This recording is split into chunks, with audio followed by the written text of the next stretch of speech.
And now we return to TMZ Art with the foremost expert on the scene, KYLIE Tran. Cause you can't spell Tran without art. And an N. What's up, KYLIE? You look good as always. Yes, there she is, leaving Il Pastel and walking right into the wonderful world of modern art, where this sterling silver mock tin can is going for $1,000. Thoughts? That is the stupidest thing I've ever seen. We didn't ask you. KYLIE? That's stupid. Okay, it's unanimous. It's just a waste of money. Well, not according to Tiffany's, who now have a whole line of everyday items you can get for prices everyday people could never ever afford. Get a ball of yarn made of sterling silver for $9,000. But imagine the sterling silver sweater you could knit. Okay, KYLIE, perhaps you'll prefer lot number 2, a collage of Andy Warhol featuring designs by your very own ex, Chris Brown. Is it good work? Great. But is it worth $500,000? Did you pay for something like that? Like, We'll take that as a no. Though the money is going to charity, it's pieces like these or Britney Spears' recent masterpiece that make you think, what the hell is happening to art as we know it? Why is art not art? This is art too. This tin can is just art. Well, Andy thought so. Everybody thinks they got a license to do tin cans because of Campbell's soup. Seriously, it's out of control. Next thing you know, we'll find out Van Gogh painted with insects. Fred, you hear they found a grasshopper in a Van Gogh painting? So they zoomed in, and apparently there's a grasshopper in one of his paintings. Like Jiminy Cricket? When you wish upon a starry night. Brilliant. Thanks, KYLIE. you're the cutest. We love you. Thank you. Kim and Kanye, their Hidden Hills house after they sold their Bel Air home for $17.8 million is completed, and now they are full steam ahead for How do they landscape. get all that landscaping done? There's a thing called landscaping crews that come and bring trees and like plants and all this stuff, and they hired a bunch of them. But what do you do with all that house though? Like all those extra rooms. What is the purpose though? You know, Kenny's spelling it a doll room. You can have whatever, you have how many rooms you want. It's your house, you get a bunch of rooms. He probably has a Grammy room, right? A sex room. Oh, they definitely have a sex room. Like a sex room? Like somebody has ever been to a house with a legit, real sex room? I've seen a sex room on accident, but that's not like a good situation. Why did you see a sex room on accident? Because I went to a weirdo party one time. I've been to a house once that had a sex shed. A shed? Isn't every set a sex shed given the right set of circumstances? UCLA basketball player LiAngelo Ball is still on house arrest in China for allegedly swiping sunglasses. But one man may be about to come to his rescue. Jack Ma! Hit it! Once there was a man known across the land, a Chinese millionaire that they called Jack Ma. He's financially strong, founded Chinese Amazon. He's so loaded that he could buy and sell ya. Jack Ma! So LiAngelo Ball, who's stuck in China right now accused of shoplifting, could get some serious help courtesy of one of the richest and most powerful men in the world, Jack Ma. He's reportedly worth $40 billion.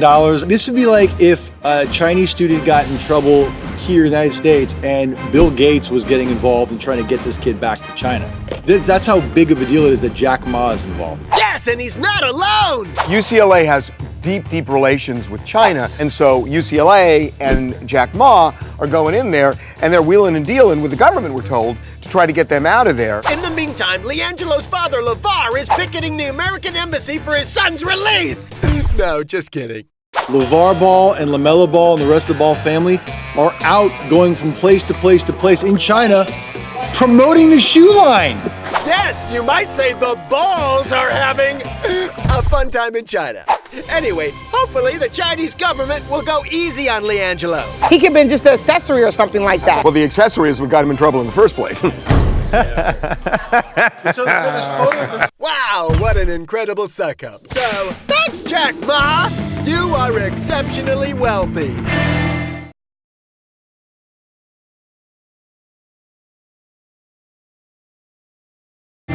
Hey, did you ever find the guy who robbed your house, bro? We got Yasiel Puig out in Hollywood. Delilah's having a nice dinner. That is not what's interesting about this, though. Van has a theory here. Yasiel Puig is Batman. Every time we get Yasiel Puig, he's very interested in talking to us. Always talks to us. He comes out in the Batmobile, which is the Lamborghini, doesn't want to talk. Wait. Let's see if they know how it feels like.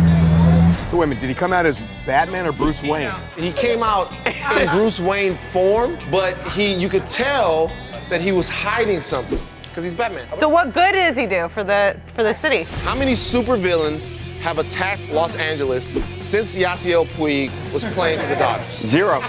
Boom. Why?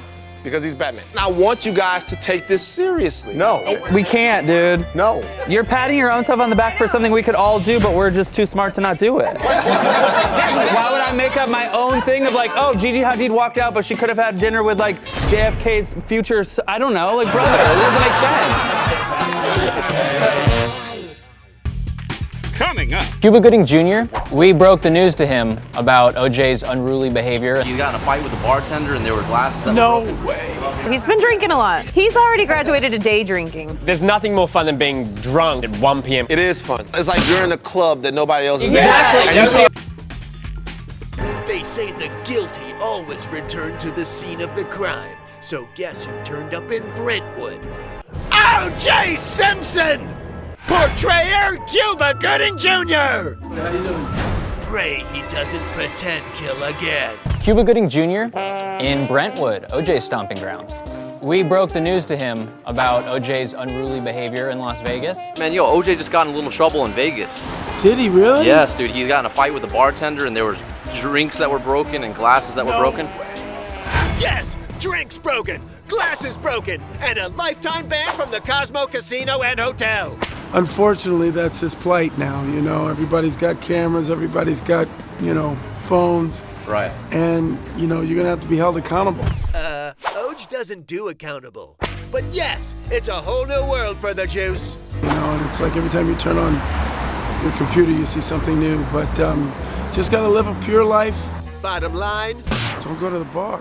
Though that may be a little hard for OJ. He's been drinking a lot. He's already graduated to day drinking. You should start with day drinking. Wait a minute, why do you start with day drinking rather than... Oh, so much more fun, Harvey.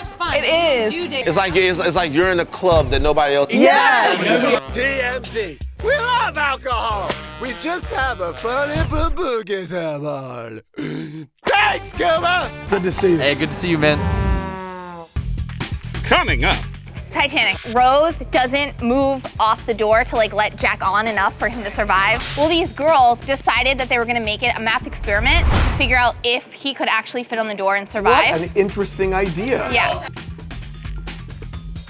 Everyone knows Titanic movie, right? And at the end of the movie, it's kind of ridiculous because Rose doesn't move off the door to like let Jack on enough for him to survive, so he has to die, so she kind of killed him. That's been like heavily debated forever. Well, these girls in Adelaide decided that they were gonna make it a math experiment to figure out if he could actually fit on the door and survive. What an interesting idea. Yeah, so these girls who were in year 10 decided to do this after watching the movie, and they figured out that he could have survived if they just were smarter and put the life jackets under the door to give it a little extra lift, and then she slid over and then they could both wait to be rescued together. These girls had months to plan out a scientific experiment. This happened in the dark of night in freezing cold water. Although he slipped off once and they called it a day. They're trying to get on. He says, I'll be fine. He says, never let go. And she says, yes. And then she immediately pries his cold dead hand off of her.